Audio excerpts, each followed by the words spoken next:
చాలా చక్కగా దోపిడీకి గురి కాకుండా చేయొచ్చు, కడుపు కట్టుకుంటే అయిపోతుంది, మాకు తెలివి ఉంది, అసలు ఇంకా కొత్త అప్పులు అవసరం లేదు చెప్పిన సుద్దులు డిప్యూటీ సీఎం గారు అన్నాడు. చాలా గొప్పగా చెప్పిన సుద్దులన్నీ కూడా మీ కళ్ళ ముందు ఉన్నాయి. ఆ రోజు ఇంకొక అబద్ధం కూడా ఇవాళ చెప్తున్నది అబద్ధం అనడానికి. ఆ రోజు 5 లక్షల కోట్లు అని చెప్పిండు. ఆయన మొదలు 10 సంవత్సరాల పాటు అసెంబ్లీలో ఉన్నాడు, ప్రతి బడ్జెట్ స్పీచ్లు విన్నాడు, ప్రతిసారి బడ్జెట్ చర్చలో అప్రాప్రియేషన్ చర్చలో పాల్గొన్న బట్టి గారు ఆ రోజు 5 లక్షల కోట్లు అన్నాడు. ఇప్పుడు రేవంత్ రెడ్డి గారితో సావాసం చేసి డిప్యూటీ సీఎం అయినాక అప్పు సడన్గా 7 లక్షల కోట్లు అయింది, 8 లక్షల కోట్లు అయింది అని చెప్పి అడ్డగోలుగా మాట్లాడుతున్నాడు. ఇక ఇంకొక ఆయన ఉన్నాడు మహానుభావుడు కోమటిరెడ్డి వెంకటరెడ్డి గారు. ఇక ఆయన చాలా గొప్పగా చెప్పిండప్పుడు ఎట్లా చేస్తారా మీరంటే ఆయన చెప్పింది అది కూడా వినండి. కాబట్టి మేము ఇచ్చిన స్కీమ్స్ చాలా ఈజీగా 100 రోజులలో అమలు చేస్తామని ఇంత ఈజీగా చెప్తున్నాం మేము. అంటే మాకు లెక్కలు లేకుండానే 5 times మీ ఎమ్మెల్యే మినిస్టర్ ఎంపీగా ఉన్నాను మేము చెప్తామా? 100 days చూస్తున్నామే అయిపోతాయి. ఇప్పుడు ఆర్టీసీ బస్సెస్ ఫ్రీ పోతున్నాయా? గృహలక్ష్మి స్టార్ట్ అయిందా? కర్ణాటకలో మా దగ్గర మహాలక్ష్మి స్టార్ట్ అవుతుందా? గృహలక్ష్మి మహాలక్ష్మి ఫస్ట్ మంత్ స్టార్ట్ చేస్తాం. అక్కడ రైస్ షార్టేజ్ ఉండి బయట స్టేట్లో కొని ఇచ్చే వరకు ఒక్క స్కీమ్ లేట్ అయింది, అది కూడా ఇప్పుడు స్టార్ట్ అయింది. మా దగ్గర అన్నీ ఉన్నాయి కదా, ఇన్కమ్ పెరుగుతుంది. బతుకునిచ్చే తెలంగాణ ప్రతి ఒక్కరికి 5 లక్షలు సొంత ప్లేస్ ఉంటేనేమో 5 లక్షలు, లేకుంటే ప్లేస్ ప్లస్ 5 లక్షలు ఫస్ట్ 100 daysలోనే అలాట్ ఇస్తాం. ఇవంతా కలిసి బడ్జెట్ ఎంత తెలుసా? ఆయన 10 లక్షలు ఇచ్చే దళిత బంధు వాళ్ళ నాయకులకు దోషి పెడుతుంది బీసీ బంధు, అవన్నీ పెడితే ఈ స్కీమ్స్ అన్నీ అయిపోతాయి. 10 లక్షలు ఇచ్చే దళిత బంధు బంద్ చేయాలి, బీసీ బంధు బంద్ చేయాలి. 100 రోజుల లోపలనే ఇండ్లు లేని వాళ్ళకి ఇండ్లు ఇస్తాం, ప్లాట్ కూడా లేకపోతే ప్లాట్ ఇస్తాం, మీదికి 5 లక్షలు ఇస్తాం, 100 రోజుల లోపలనే ఇస్తాం. ఇవన్నీ వీళ్ళు మాట్లాడిన మాటలు, వీళ్ళు చెప్పిన హామీలు. బాధ ఎక్కడ అనిపిస్తుంది అంటే, సరే ఓట్ల కోసం ఇష్టం వచ్చినట్టు నోరు ఎట్లా ఉంటే అట్లా నారికి ఎంత వస్తే నోటికి ఎంత ఇస్తంతా మాట్లాడినారు. కానీ ఇవాళ బాధ్యతాయుతమైన పదవుల్లో కూర్చొని మంత్రులుగా, ఉప ముఖ్యమంత్రిగా, చీఫ్ మినిస్టర్గా ఇవాళ మాట్లాడుతూ ఆర్థిక పరిస్థితి బాగాలేదు అని చెప్పడానికి సిగ్గనిపిస్తలేదా? బాగాలేనిది ఆర్థిక పరిస్థితి కాదు, మీ మానసిక పరిస్థితి బాగాలేనిది. మీ మానసిక పరిస్థితి బాగాలేదు. మీకు ఇక్కడ గుజ్జు లేకపోతే మేమేం చేస్తాం దానికి? మీకు తెలివి లేదు, రాష్ట్రాన్ని నడిపే తెలివి లేదు, పరిపాలన చేత కాదు. కాబట్టి నోటికొచ్చిన వ్యాఖ్యానాలు చేస్తూ ఉన్నారు. చక్కదిద్దాల్సిన సీట్లో కూర్చొని చేతగాని మాటలు మాట్లాడితే ప్రజలు ఏమనుకుంటారు? మీకు లోన్లు ఇచ్చే ఇన్స్టిట్యూషన్స్ ఏమనుకుంటాయి? దేశంలోని మిగతా పార్టీలు ఏమనుకుంటాయి? మిగతా రాష్ట్రాలు ఏమనుకుంటాయి అనే కనీస సోయి కూడా లేదా? అసలు మిమ్మల్ని కూర్చోబెట్టింది ఎందుకు? ఆ 420 హామీలు మీరు ఏదైతే ఇచ్చినారో వాటిని అమలు చేయండి అని. కానీ మీరేం చేస్తున్నారు? అర్జెంటుగా కేసులు పెట్టండి, రాష్ట్ర ఆత్మగౌరవాన్ని దెబ్బతీయండి, మార్పు పేరిట వేల కోట్ల రూపాయలు ఖర్చు పెట్టండి, పనికిమాల పనులు చేస్తూ టైంపాస్ చేయండి అనా మిమ్మల్ని కూర్చోబెట్టింది? అక్కడ కాదు కదా. రైతు భరోసా ఏది? 6 గ్యారంటీలు ఏది? గతంలో ఒక మాట అన్నారు ముఖ్యమంత్రి గారు, ఇప్పుడు ఆ వీడియో ప్లే చేయమంటే చేస్తాను, దగ్గర ఉంది. కడుపు కట్టుకుంటే ఏముందా, 1 సంవత్సరం కడుపు కట్టుకుంటే 40,000 కోట్లు ఇట్లా ఇచ్చేయచ్చు రుణమాఫీ అన్నావు. మీరందరూ చూసే ఉంటారు. అంటే ఇప్పుడు ఏమైంది మరి? ఈ 420 హామీలు ఏమైనాయి? ఇవాళ ఈ కారు కూతలు ఎందుకు? రాష్ట్ర ఆర్థిక పరిస్థితి బాగాలేదు అనే దివాలా కోరు మాటలు ఎందుకు మాట్లాడుతున్నావు? రైతులను మోసం చేయడానికా? మహిళల్ని మోసం చేయడానికా? పెద్ద మనుషులను మోసం చేయడానికా? లేదా మీ మాటలు నమ్మి ఓట్లేసిన మొత్తం ప్రజలందరినీ మోసం చేయడానికా? ఈ కుంటి సాకులు ఎక్కువ రోజులు చెప్పి తప్పించుకోలేవు. రాష్ట్ర ఆర్థిక పరిస్థితిని ఎవడన్నా ఖరాబ్ చేసిండా అంటే ముమ్మాటికి రేవంత్ రెడ్డి అని నేను ఖచ్చితంగా చెప్తా ఉన్నాను, నిర్ద్వందంగా చెప్తా ఉన్నాను. లేకపోతే చక్కగా పరుగులు పెడుతున్న రాష్ట్రాన్ని, పరుగులు పెడుతున్న హైదరాబాద్ రియల్ ఎస్టేట్ రంగాన్ని, హైడ్రా పేరిట, మూసీ పేరిట దౌర్భాగ్యం అంతా తెచ్చిందే ఈ కాంగ్రెస్ ప్రభుత్వం.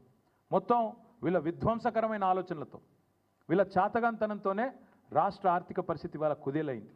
నువ్వే బజార్లో పడి నేను నా ఆర్థిక పరిస్థితి బాగాలేదు బాగాలేదు బాగాలేదు అని 10 సార్లు చెప్తే కొత్త ఇన్వెస్టర్ ఎవడన్నా వస్తాడా? ఉన్నవాడే పారిపోయిండు. 3 పెద్ద పెద్ద పరిశ్రమలు పారిపోయినాయి. కెయిన్స్ అనే పరిశ్రమ పారిపోయింది. మేము కష్టపడి బెంగళూరు నుంచి ఇక్కడికి పట్టుకొస్తే ఆయన గుజరాత్ పారిపోయిండు. కార్నింగ్ అనే పరిశ్రమ తమిళనాడు పారిపోయింది.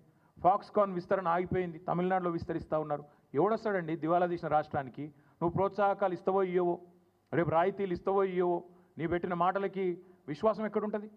ఒప్పందాలు ఉన్న వాటిని నువ్వు ఇష్టం వచ్చినట్టు ఏకపక్షంగా రద్దు చేస్తే ఎవడు పట్టించుకుంటాడు? రాష్ట్రాన్ని విధ్వంసం చేసిందే, ఈ రాష్ట్రాన్ని అతలాకుతలం చేసిందే నీ దివాలా కోరుతనం, నీ భావదారిద్ర్యం. ఈ అన్నింటికి మించి ఆశ్చర్యకరం అనిపించేది, ఒకవైపేమో కొత్త పెట్టుబడులు రానివ్వట్లేదు మీరు, మరొక వైపు ముఖ్యమంత్రి గారు దావోస్ పోతున్నారని తెలిసింది, దాని గురించి మళ్ళీ మాట్లాడతాను నేను. మరొక వైపు 1,38,000 కోట్ల అప్పు ఒక సంవత్సరంలో. కేసీఆర్ గారు అప్పుల పాలు చేసిండు రాష్ట్రాన్ని ఒకవైపు మాట్లాడుతూ, కేసీఆర్ గారు ఆనాటి ప్రభుత్వం మొత్తం 10 ఏళ్లలో 4,17,000 కోట్ల అప్పు చేస్తే ఈ ప్రభుత్వం ఒక్క సంవత్సరంలో 1,38,000 కోట్ల అప్పు చేసింది. అంటే కేసీఆర్ గారి ప్రభుత్వం సంవత్సరానికి 41,000 కోట్ల అప్పు చేస్తే ఈ ప్రభుత్వం దానికి 3.5 రెట్లు ఎక్కువ ఒకటే సంవత్సరంలో 1,38,000 కోట్ల అప్పు చేసింది. నేను అడుగుతున్న, కేసీఆర్ అప్పు చేస్తే ఏం చేసింది కేసీఆర్ ప్రభుత్వం? 1,00,000 కోట్లు రైతు బంధు రూపంలో, రైతు రుణమాఫీ రూపంలో డైరెక్ట్గా రైతుల ఖాతాల్లో వేసింది. ₹1 వేసినవా నువ్వు వచ్చినాక రైతు భరోసా ఈరోజు వరకు వేయలేదు. కేసీఆర్ ప్రభుత్వం జిల్లాకు ఒక మెడికల్ కాలేజ్ కట్టించింది 33 జిల్లాల్లో. కేసీఆర్ ప్రభుత్వం అస్తవ్యస్తంగా ఉన్న రాష్ట్ర ఆర్థిక పరిస్థితిని చక్కదిద్ది అగ్రభాగాన భారతదేశంలో నిలబెట్టింది తలసరి ఆదాయంలో తెలంగాణ రాష్ట్రాన్ని. కేసీఆర్ ప్రభుత్వం అప్పు చేస్తే ఇంటింటికి తాగునీరు ఇచ్చింది. కేసీఆర్ ప్రభుత్వం అప్పు చేస్తే ప్రపంచంలోనే అతిపెద్దదైన లిఫ్ట్ ఇరిగేషన్ ప్రాజెక్టు కట్టింది. కేసీఆర్ ప్రభుత్వం అప్పు చేస్తే కొత్త మెడికల్ కాలేజీలు కట్టింది, కొత్త హాస్పిటల్ హైదరాబాద్ చుట్టూతా కట్టింది. హైదరాబాద్ నిండా ఇవాళ ఫ్లైఓవర్లు కనబడతా ఉన్నాయి, అండర్ పాస్లు కనబడతా ఉన్నాయి.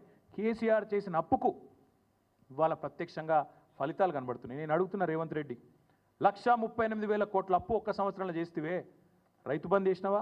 వేయలే. రైతు భరోసా ఇచ్చినవా? ఇయ్యలే. ఒక కొత్త ఇటుక పెట్టినవా? ఒక కొత్త ప్రాజెక్టులా? చేయలే. మరి ఎక్కడ పోయినాయి ఈ పైసలన్నీ? ఢిల్లీకి మూటలుగా పంపుతున్నావా?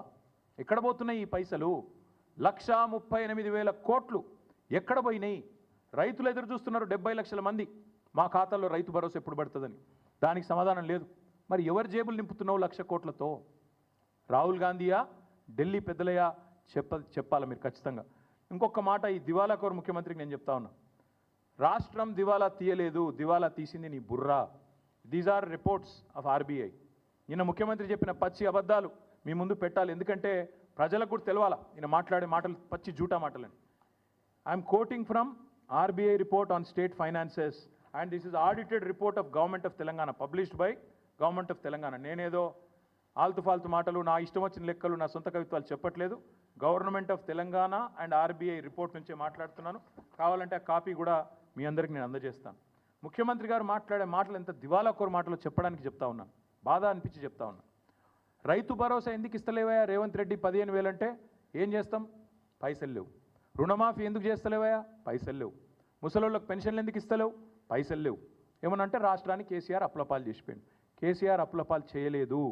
దాని తార్కాణం నేను ఇప్పుడే మీకు చెప్తాను. మేము రాష్ట్రంలో అధికారంలోకి వచ్చినాడు 2014లో ఈ రాష్ట్రం యొక్క పరిస్థితి మాకు కాంగ్రెస్ ప్రభుత్వం అప్పచెప్పినాడు. రెవెన్యూ సర్ప్లస్తో, రెవెన్యూ మిగులుతో మాకు అప్పచెప్పింది కాంగ్రెస్ ప్రభుత్వం. 369 కోట్ల రెవెన్యూ మిగులుతో మాకు అప్పచెప్పారు 2014లో 369 crores. మేము దిగిపోయే నాడు 2022-23 నాడు బడ్జెట్ ప్రకారం 5,943 కోట్ల రెవెన్యూ మిగులుతో మేము తిరిగి వాళ్ళకి అప్పచెప్పినాం. 369తో మీరు మాకు అప్పచెప్తే రాష్ట్ర ఆదాయం పెంచినాం, మిగులు పెంచినాం. మీకు అప్పచెప్పినాడు 5,943 కోట్లతో 2022-23 బడ్జెట్ ప్రకారం రెవెన్యూ సర్ప్లస్తో మీకు అప్పచెప్పినాం. ఏంది రెవెన్యూ సర్ప్లస్ అంటే? అసలు రెవెన్యూ సర్ప్లస్ అంటే ఏంది అంటే, ప్రతి రాష్ట్రానికి రెవెన్యూ రాబడి ఉంటుంది, రెవెన్యూ ఖర్చు ఉంటుంది, రెవెన్యూ రెసీట్స్ ఉంటాయి, రెవెన్యూ ఎక్స్పెండిచర్ ఉంటుంది. రెవెన్యూ రిసీట్స్ ఏంటి అంటే, మీకు వచ్చే రాబడి ఎక్కడెక్కడి నుంచి వస్తుంది? ఎక్కడి నుంచి వస్తుంది అంటే, ఒకటి సెంట్రల్ ట్యాక్సెస్లో మన షేర్ మనకు ఉంటుంది, state share in central taxes అంటే జిఎస్టీ కావచ్చు, ఇంకోటి కావచ్చు. అట్లాగే స్టేట్ ఓన్ ట్యాక్స్ రెవెన్యూ ఉంటుంది.